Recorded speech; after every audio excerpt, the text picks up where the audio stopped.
Samuel this morning. We'll be in 17 and 18. We'll kind of leave off or begin where we left off last week. I just want to remind you where we were last week. We were with David. He was at the battlefront. Recall, he's bringing cheeses and food and stuff for his brothers and for his brothers' commanders. And you'll remember that we talked about there was a war cry that went on when the men, let's just see if we can find that real quick, and that is in verse 20. It says there, and as he came to the encampment, as the host was going out to the battle line, they were shouting the war cry. And then it says in verse 21, and Israel and the Philistines drew up for battle, army against army. So you can kind of picture this. It's early in the morning. The Israelite army has been doing this for 40 days. They, get themselves pumped up for nothing because they're not going to fight them. So both of them are coming down these hills and meeting down in the valley. And then, it's a face-off is basically all it is. It's really nothing more than that. At the same time that the Philistine army comes down, eventually to the forefront comes Goliath. And he comes out as he did twice a day, or in the morning and in the afternoon, where he would taunt the Israelites and challenge them to bring up someone to fight. And, of course, no one would. So we pick up in verse 23. In verse 23 it says, as David talked with them, as he's talking to his brothers, behold, the champion, the Philistine of Gath, Goliath by name, came up out of the ranks of the Philistines and spoke the same words as before, and David heard them. I noticed this week that something I hadn't noticed when I was studying this a couple weeks ago, the word champion. Did yours say that, the word champion? Mm-hmm. And I think that word is saying something more than what we read the word champion, which means, well, what would you think it means when you see the word champion? What would that word say to you? The winner. Yeah. Do you think that it could also indicate that he had been a champion of some things? Perhaps he had been a fighter and no one could beat him. Do any of you remember Andre the Giant? Mm-hmm. So Andre the Giant was a man who suffered with I mentioned the guy last week that was 8'11" that died when he was 22, they didn't understand it was a hormone issue, and he just kept growing and growing and growing, and they didn't understand it back in the 40s. Later on, though, when Andre was born, I think they had a little bit better understanding of it, but he refused to have surgery, which would have probably prolonged his life. But he kept growing up until the day he died, and if you look him up, it shows that he's 7'4", which is a lot of man. But he was growing even after he quit wrestling, and it's believed, well, they said when he died he was cremated, and they had a hard time cremating him because the thing that you put him in wasn't big enough. And so I don't know what they did, but he was measured at almost 8 foot. So that's a lot of man. And the last time he was weighed on at an airport on a luggage thing, and he weighed almost 600 pounds, 597 pounds. So, and he wasn't grossly obese. He was just a really big man. And you'll recall that he was big into the wrestling. That's what he actually grew up in France. And then when he turned 18, he went to Paris and he saw wrestling and he learned to wrestle. And of course, with his size, it was natural for him to be able to win. And so even when he went into the WWE with Vince McMahon Sr., it was said by all the people that he wrestled against, even the really large men, that, because we know that wrestling is fake and it's staged, but You didn't mean it, baby. well, Vince McMahon admitted it as much, but he did it because he didn't want to have to pay the taxes because it would be considered a competitive sport, and so it was because it wanted to be entertainment as opposed to sport. So he admitted that it was fake to an extent. We're gonna kill the tooth fairy thing for you too. Yeah, but he. It started on Santa Claus. But it was said though, well, of course, Andre the Giant never lost. And all the men that fought him said that there was no way you could beat him. There was no way. Even when you thought you could beat him, he could just win because he was so big. So in the end, in 1980, when they're trying to, his body is really struggling at this point. He's in a lot of pain because he's constantly growing, and his bones can't handle the growth. And so they come up with a scenario where Hulk Hogan is going to win. But even in the end, if you see interviews with Hulk Hogan wasn't sure that Andre the Giant was going to play that game with him. It was questionable as to whether or not. He even asks them before they go into the ring, "What are we doing?" And he just kind of gives them a generic answer. And Hulk Hogan says he's not sure when he goes into the ring if he's really going to win that match or not, because they're trying to pass the torch, because they know that Andre cannot do this anymore. And so my point with all that is that he was a champion, and no one could really defeat Andre. If he wanted to win, he was going to win because he was that big of a man. And so I think that's kind of the way it was with Goliath. He was a very, very large man. No one was going to beat him, and everyone knew that they couldn't beat him. There was an actual fear of Goliath. I'm sure even with Philistines, he may have had enemies or people that disliked him among the Philistine camp, but no one was going to beat him. He could win at will. And so when Goliath is talking smack here, he knows he can back it up because he knows that the Israelites have no one that can fight him. So the Israelite army had heard Goliath come out twice a day for 40 days. They were used to the rhetoric, and it was just part of their routine. But David had not heard this. This is the first time he's probably ever been to the battlefront, more than likely, because he's pretty young. And he's definitely, more than likely, not ever been exposed to Goliath. So this is the first time that he's seeing him. More importantly, this is the first time he hears him. And when he hears the way Goliath is mocking the Israelites, and even more than that, we'll get into that in a second, he is greatly offended. Greatly offended. He cannot believe that all the Israelites are encountering in fear to this man. And in verse 26, David says to the men who stood by, "What shall be done for the man who kills this Philistine and takes away the approach from Israel? For who is this uncircumcised Philistine that he should defy the armies of the living God?" Well, of course, you remember we talked about this last week. Saul had come up with a plan. At first, he had offered wealth to anybody that could kill Goliath. When that wasn't enough, he offers his daughter. When that's not enough, he says, "I'll tell you what, you'll not only get plenty of wealth, I'll give you're going to win the lottery, you're going to get my daughter, and your family won't have to pay taxes. So you're going to be tax-free for the rest of your life." That's a pretty big benefit. So this is told to David that this is what he would receive. Now notice the difference, though, in verse 25 and 26. See if you pick up on it. In verse 25, the men of Israel said, "Have you seen this man who has come up? Surely he has come up to defy Israel." Then notice verse 26, what David says. David says that he should defy the armies of the living God. Do you see a difference there? What's the big difference between verse 25 and verse 26?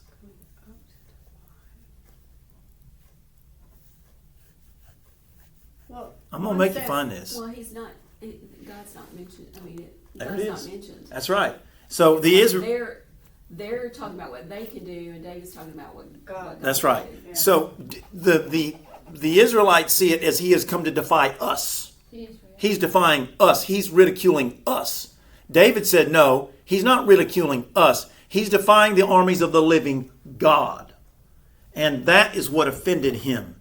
It just kind of contrasts the difference between the thinking there of how the men of the army saw it and how David sees it. And so we see the difference between the army spiritually and David spiritually. David recognized who God was, and he had a genuine, authentic relationship with God. So the words of Goliath are taken very different by David than they are to the rest of the army. Well, then notice verse 28. Now Eliab, his eldest brother, Now Eliab, his eldest brother, heard that David had spoke to the men, and Eliab's anger was kindled against David. And he said, "Why have you come down?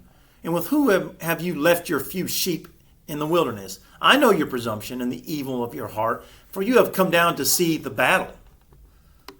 Well, don't forget, this is the brother that when Samuel first comes to Jesse's house to anoint a new king, this is the one he thought should be the king because of his appearance. Apparently, he's a pretty good sized fella. He must be pretty tall. He must be built well. He must have he must carry himself well and looks kind of kingly. But this verse really illustrates the real contrast, not just physical contrast between David, because we get the impression that David is a ruddy, he's a short fella. He might be shorter than the normal kid his age. He's not really physically imposing by any means. We'll find out even more so here in a minute. And so, but this verse illustrates the real contrast, that it's not just physical, it's also spiritual. And it's here Eliab is attempting to relegate his younger brother. Man, go back with the sheep. Who's watching those sheep? You need to go back. That's where he thinks where he ought to be.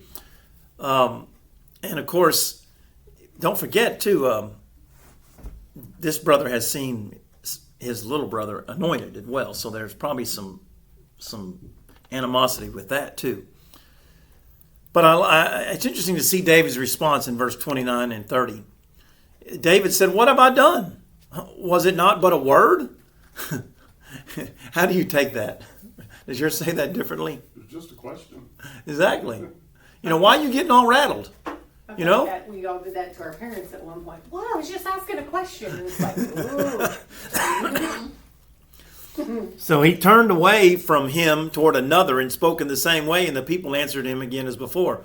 So, Now, I think David is irritated by a few things here with his brother.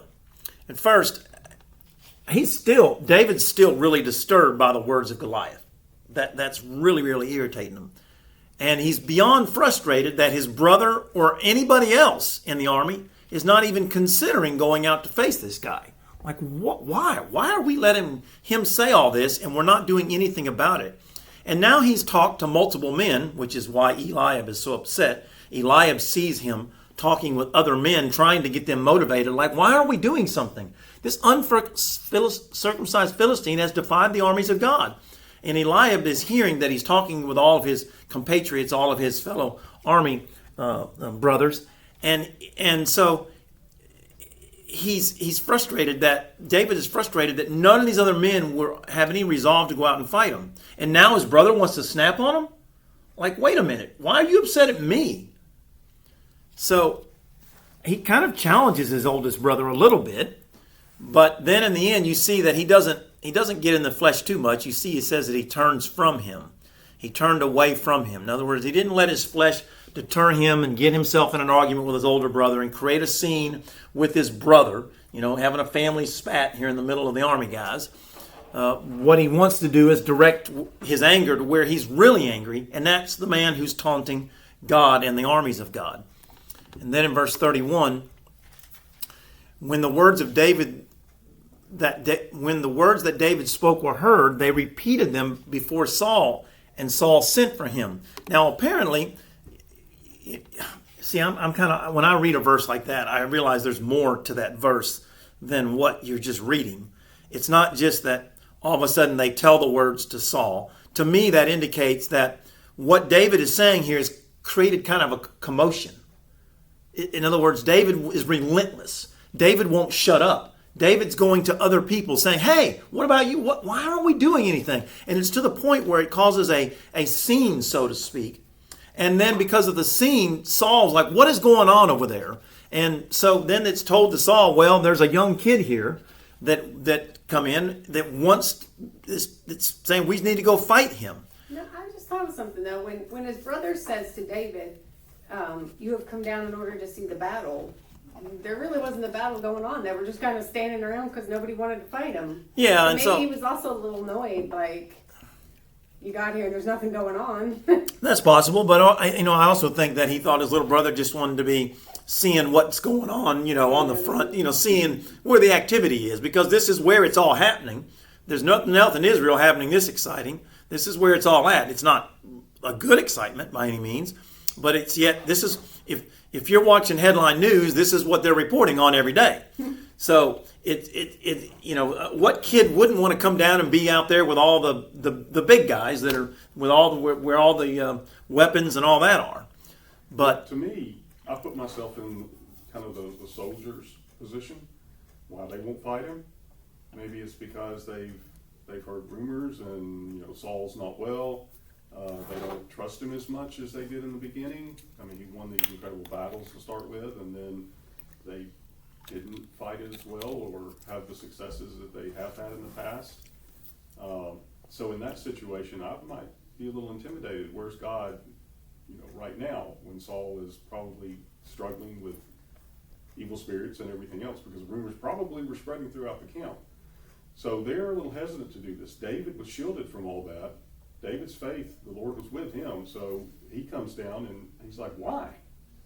Because he hasn't really witnessed. He's played for Saul, but David still had God in his heart first and foremost. That is true. And also, to segue off of that, we know that David, after he's anointed, what does it say? That God's Spirit is on him. Mm-hmm. And we know that prior to that, what does it say about Saul? God's Spirit left him.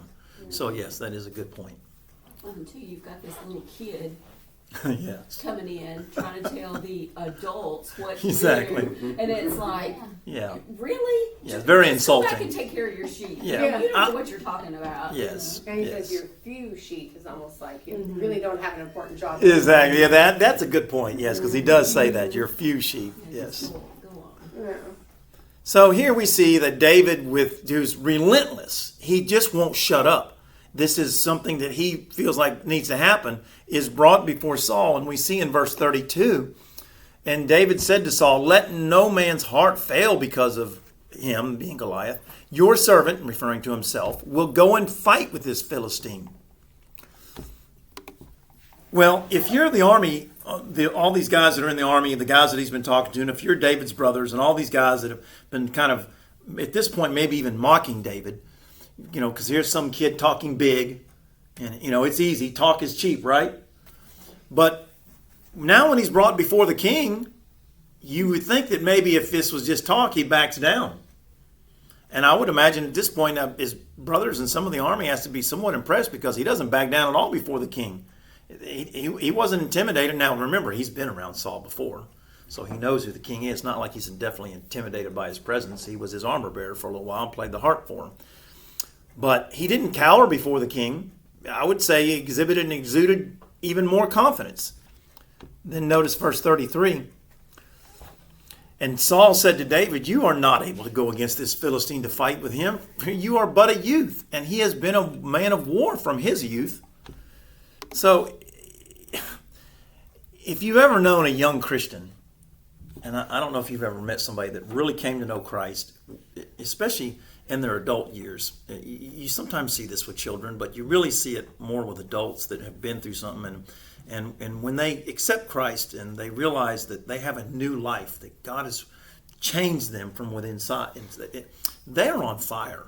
They're ready to charge hell with a water gun. They're just, you can't stop them. They're really motivated, and nothing can diminish their excitement for Christ except for an older Christian that's jaded and has been through some stuff, and maybe somebody in the church said something to them or whatever, and they just they can really diminish the faith of a young Christian.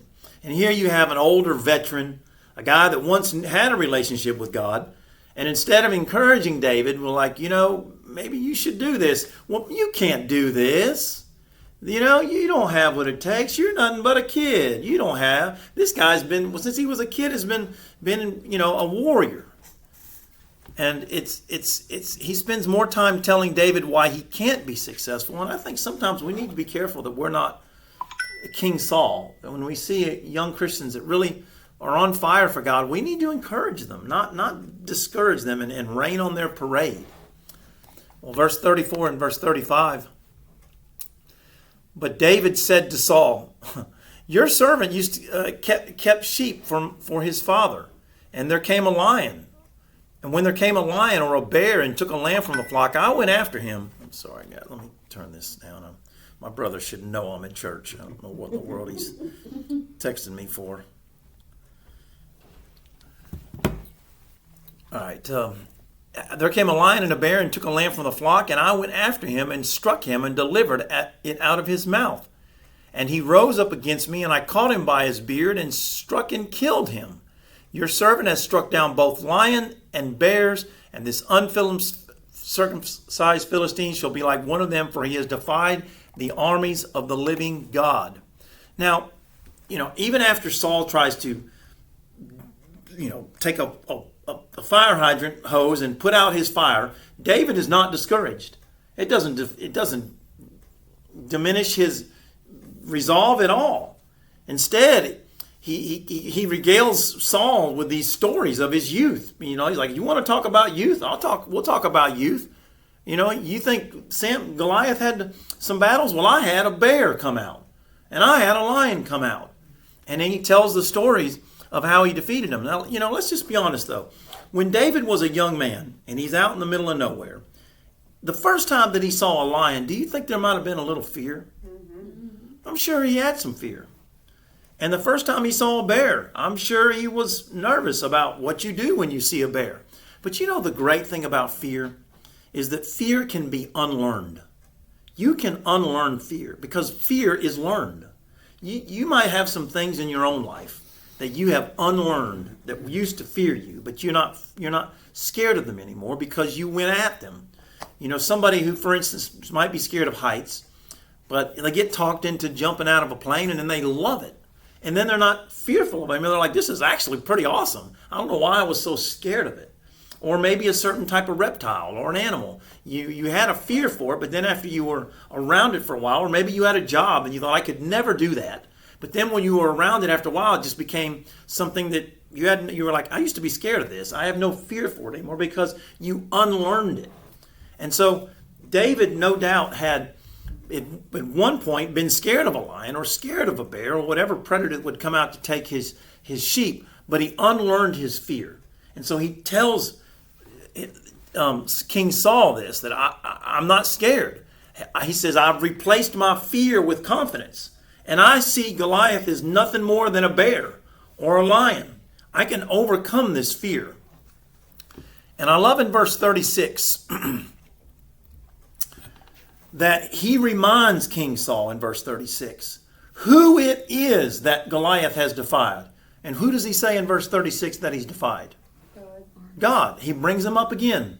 He's not saying he's defied us. He doesn't say, hey, he's defied our flag or he's burning our flag. He's saying he's defied our God.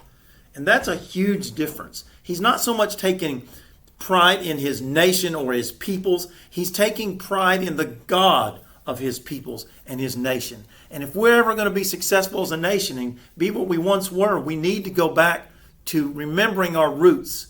If we look all throughout the papers and the Declaration of Independence and even every state, if you go back and look at all the paperwork from the original forefathers, God is intertwined into all of that because our country was founded on the principles of God. And today, our politicians and people who are atheists and agnostics want to act like that never happened. You look at places like Harvard. Harvard was a Bible college. Go back and look at the roots of Harvard. And if you look, they've done, and if you look at the actual gates and some of the architecture of Harvard, God was intertwined into all of it. They've erased a lot of it and remodeled it so that you can't see it. But God it was part of the foundation of this country. And David wants his own king to remember that. And then in verse 37,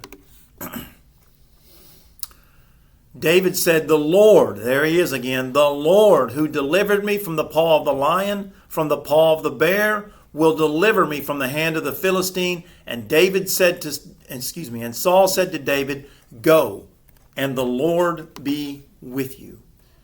Here David is telling King Saul, listen, not only did I unlearn my fear to the enemies that I had to face, but he's saying that, hey, my past victories that I've had over the bear and the lion and whatever else he faced, those victories are what is going to prepare me for this one. And we would do well at times in our own lives to just remember the times that we've been victorious over whatever it was. I don't know what your life consists of, but surely God has given you the victory over something in your life.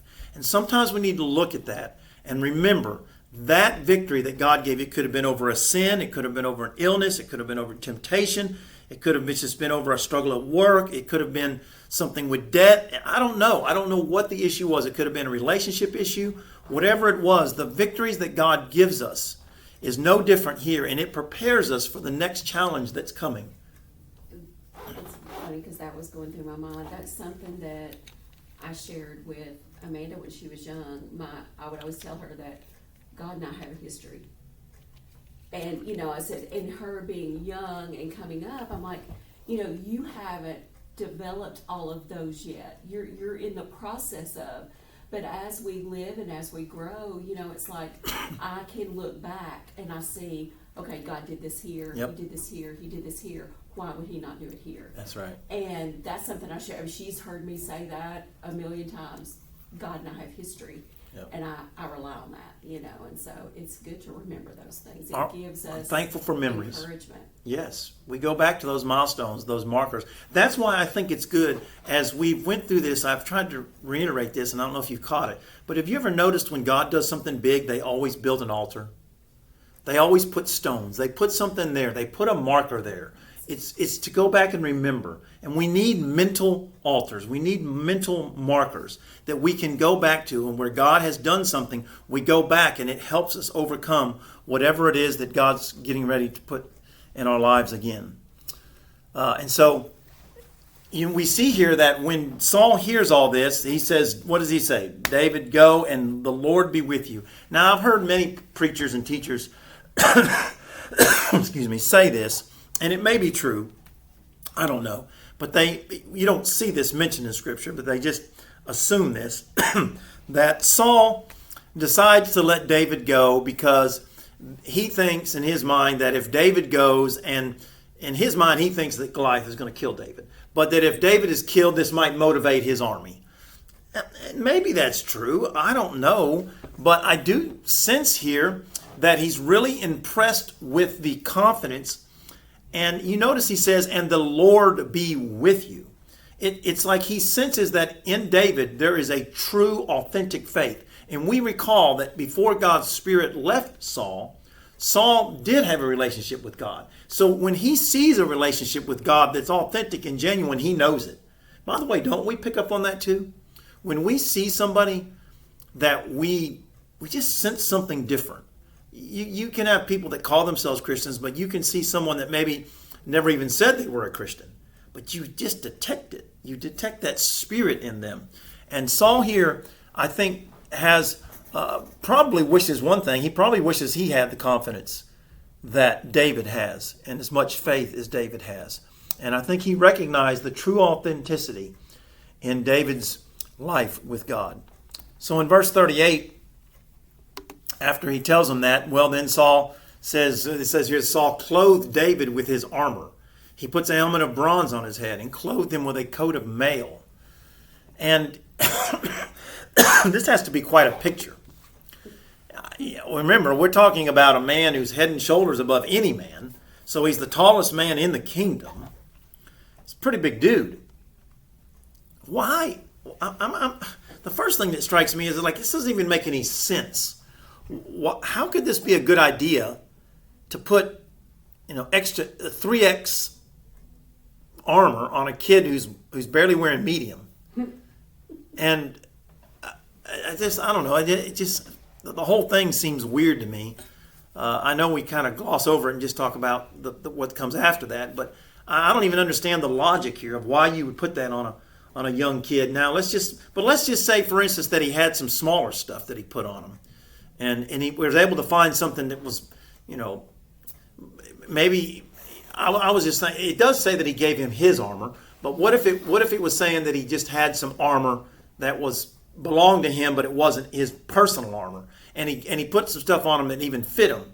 Well, even then, David still didn't like it. We see that the next verse there in verse 39, he puts it on in verse 39. David strapped his sword over his armor and he tried in vain to go. But it says in most of these translations that he had not tested them. I actually, and then it says, and then David said to Saul, I cannot go with these, for I have not tested them. And then David put them off. I actually like the authorized, the old King James translation of that better. It says, I cannot go with these, for I have not proved them. I think that's a way better word than tested, because Mine tested. says, I have not trained with them. Okay, well, that works too. I still like the word proved better, because if you're going to go out to battle, you don't want to go out with something you just test. You want to go out with something you've proved. You want to go out with something that you're confident with. If you're going mano a mano with any person, not to mention a guy who's probably at least 6 foot taller than you, or maybe 5 foot, 4 foot taller than you, you want to make sure you're going with something that you're really confident with. It's not just something you've tested. Tested to me means you've used it for a little while and you've tested it. But proved says you're really confident with the weapon that you're going out with. It's something that you've used over and over and over again and have experience with. Something that just jumped out at me, and I'm sure it has nothing to do, but for whatever reason just hit me. Saul wanted David to do things, this is the way I would do it, this is what I wear, this is how I go into battle. And David's like, that's not the way I'm going to do it. Like, even when David takes over being king, he's not going to do it like Saul. Does that make any sense? Like, Yeah. Saul's like, wear this is how I do it, this is how I lead. Yeah, David's that's a gonna good be point. A Yeah. whole different leader than Saul. That is true. And boy, he will be too. Yeah. Oh, it's Yeah. like, It's like he was leaning into his own, it's Yeah. like, this is the way we do it, it's like, and it's almost like he still doesn't fully trust God, to me. Who, David? Saul. Saul. Oh, Saul. No, he Yeah, it's doesn't. almost like, that he doesn't, he Go ahead still and do it, but doesn't you need trust, God's help. but it's not like, okay, well, God can do it, but you still need to do all the, it's Yeah. like, no, I really don't, so. And I would assume at this point that David knows he was anointed. I'm assuming, again, it doesn't say in the text, but we assume that David knows he's been anointed king. He knows something Saul doesn't know here. And like you say, he knows he's going to do it differently when he is king. He's not going to rely on armor. Well, I was just going to say quickly, it's very simple, but if I'm going out to play in an important baseball game, I'm not going to take a glove right off the shelf. Yep. As you remember growing up, they were real stiff. Yep. You need one broken in that you're comfortable with. Yeah, or even a bat. Even a bat. You want a bat that's got the weight and the length, the one that you've proved. You've hit a home run with it, or you've got really good high percentage of base hits with it. You've had some success with it, and you could apply this spiritually. When we face a test, a Goliath in our life, we need something that we've used, that we've proved before, and whether it's these victories that we go back and look at in our life, or whatever it is, the communication that we've had with God. Something, a friend that you have that's at the church, someone that has been a person that is intimate with you, that knows you, that shares your burdens, that cries with you and laughs with you, whatever it's been. We have to go with whatever we've proved, whatever has worked in the past. I hope you have something in the past. What's sad is I think a lot of Christians today in the church don't have anything to go back and say, this is something I can use that I proved works. It's really sad. But God uses what we have, no matter how primitive it is. And you're going to see here in a minute, he's going to use something that's very primitive, extremely primitive. And by the way, if there's anything that's ever been primitive, look how the world mocks this book today. It's just a book written by men. It's archaic. You can't rely on this. It's just an old book. It's got the thys and the these and the thous and whatever. It's just an old book. But it's been proven. It's been proved. It works. It is tried and proven. It is a sword that still cuts to the heart today. And men and women that read it today are still convicted and still coming to know God through this old, antiquated, old history book, stories that just seem so impossible. It still works today. And we can still use it. And when we are proficient in it, and when we read it and we apply it to our lives, God can use it. So whenever anything's going wrong in your life, always come back to something that's proven. And that old book is proven.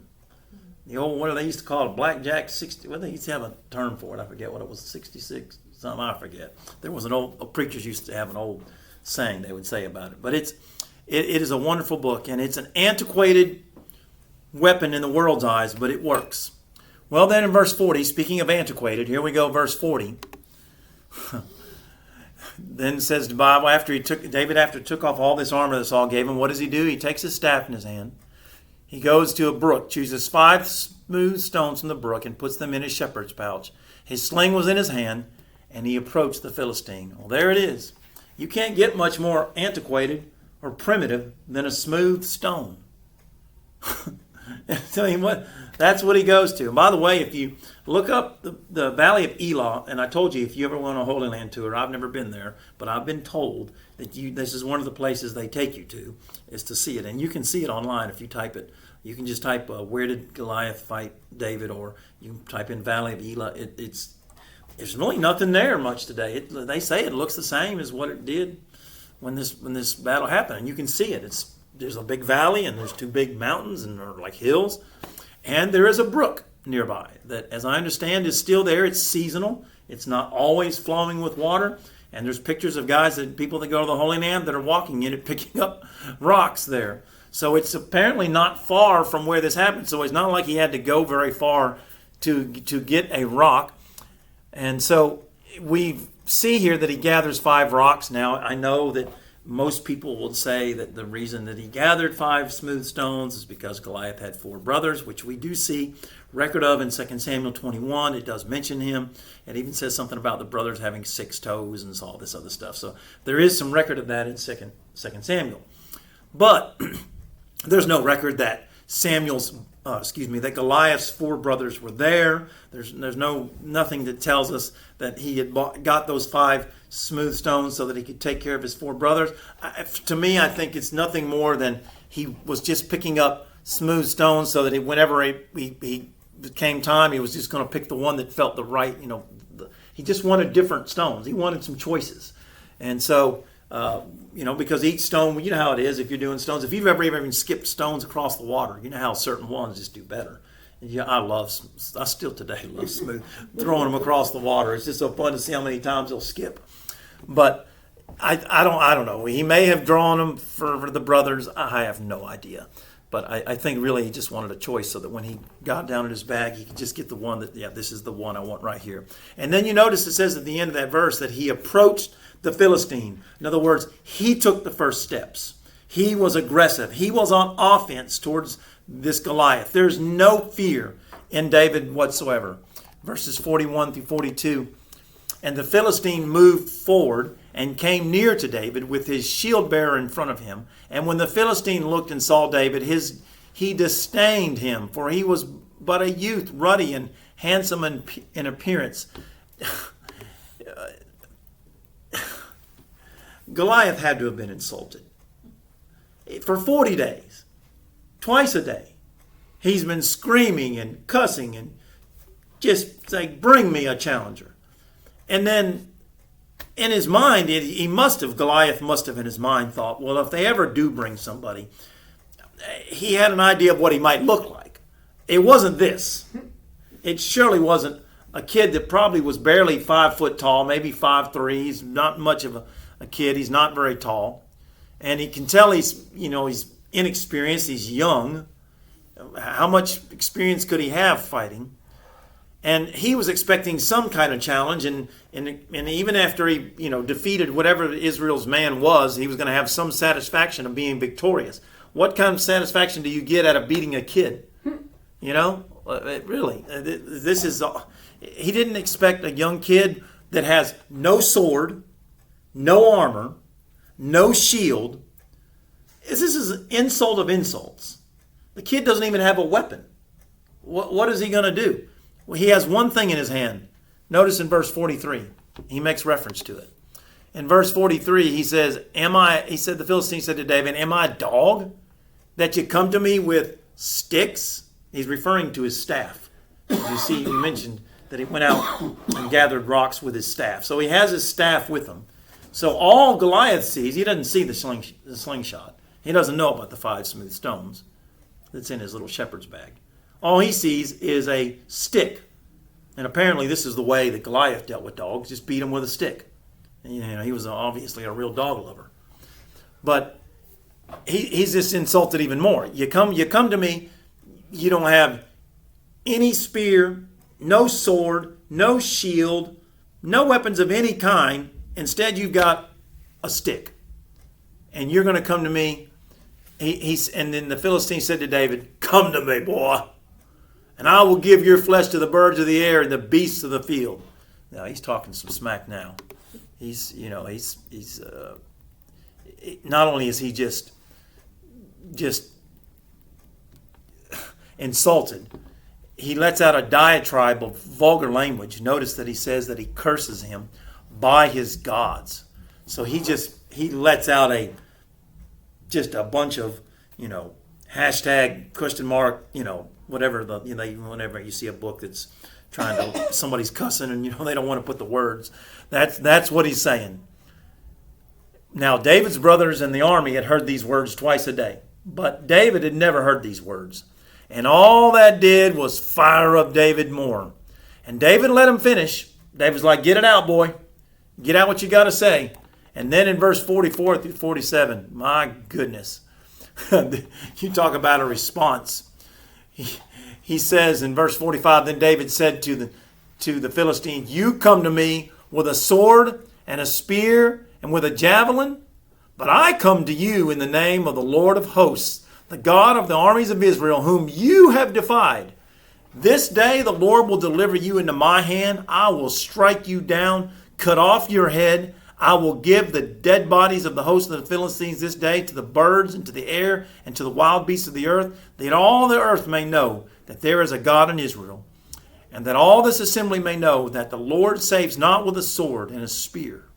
For the battle is the Lord's, and he will give you into our hand."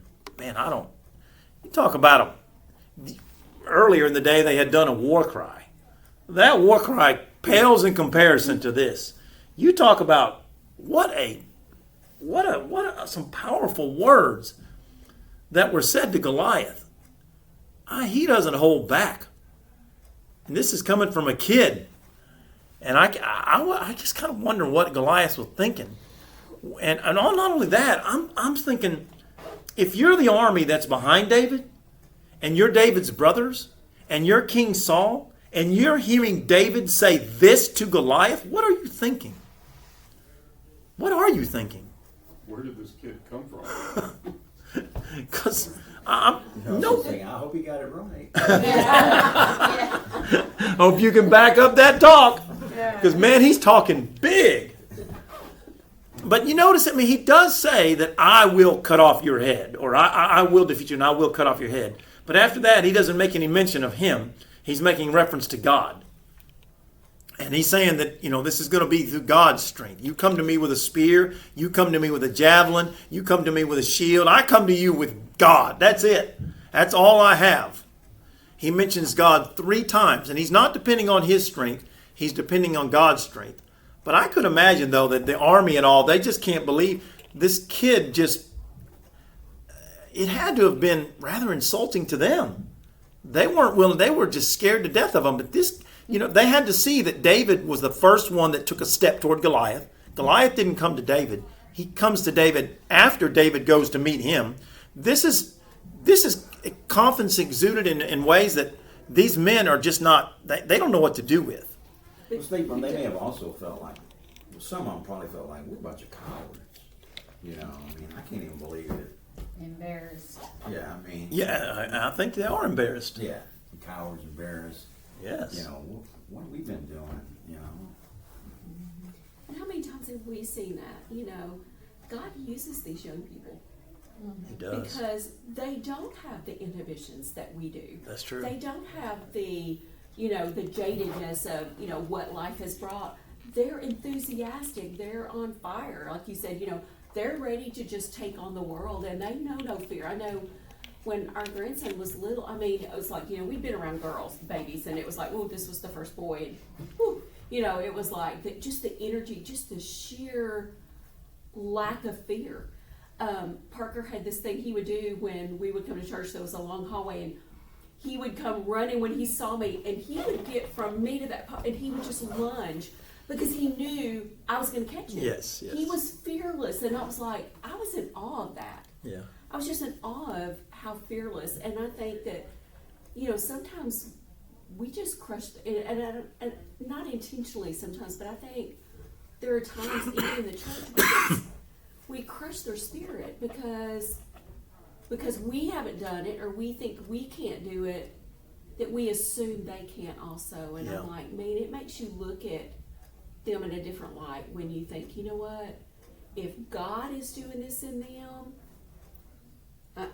my hands need to come off of it, Yes. and I just need to pray for them and support them. But And I'm encouraged that Saul actually told him to go in the end. For all the times we pick on Saul, he said, go and the Lord be with you. I give him credit for that. And we need to be more like that. Do you realize there are 400 just Southern Baptist churches in Tennessee that don't have a pastor right now? 400. It's even worse than Alabama. Alabama is nowhere to the size of Tennessee in population, and there are 500 Southern Baptist churches with no pastors. And that's because young people are not answering the call. And we have got to encourage our youth to get involved. And we don't need to be discouraging them, diminishing them from following God. So we see here that in verse 48, it doesn't last long. When the Philistine arose and came near drew near to meet David, David ran quickly toward the battle line to meet the Philistine. David puts his hand in his bag, takes out a stone, slung it, and struck it on the Philistine on his forehead. And the stone sank into his forehead, and he fell on his face to the ground. Well, that doesn't take very long. So David prevailed over the Philistine with a sling and with a stone, and struck the Philistine and killed him. There was no sword in the hand of David. So then David ran over, stood over the Philistine, took his own sword, took Goliath's sword, drew it out of its sheath, and killed him and cut off his head with it. And when the Philistines saw that their champion was dead, they fled. And the men of Israel and Judah rose with a shout, and here's that war cry, and pursued the Philistines. It says about time, huh? And pursued the Philistines as far as Gath and the gates of Ekron, so that they wounded the Philistines. They fell on the way from, and it tells you where they went. So this is a quick victory. I wonder, besides the stone that went through his head, whatever the last thought that Goliath had as he went down, I don't even know if he ever even realized what happened. But it was over quick. We have to love the faith of David. I mentioned this word trust, but faith is also another word. Faith and trust are very different, but they're similar. And the thing that I think we speaking of us as older adults, we sometimes get caught up in this idea of faith being a word or trust being a word. But faith is much more than that. Faith is a lifestyle. It's not just a word. Romans 1:17 says, the just shall live by faith. Galatians 3:11 says, the just shall live by. Habakkuk 2:4 says, the just shall live by faith. It's what we live by. It's not something that we just say we have. We don't just possess faith. We don't just have faith. We live by faith. And if we live by faith, I think people notice the difference. Because when you live by faith, you know what you do? When you live by faith, you run to Goliath. That's what you do. David ran toward his issues. He approached them head on. He didn't wait for Goliath to come to him. He went towards Goliath. And I think if we're going to be intentional Christians, we've got to run towards Goliath. We don't wait for him to come. We attack it head on. We use this sword right here. This is the sword we use. And it doesn't just happen accidentally. It's intentional. Well, that's a great story of David and Goliath. We finally got through it. It took us a couple of weeks, but we got through it. Any other thoughts? I'm just glad I know what happens now. My mind's at ease. I was going to say we can sleep well tonight.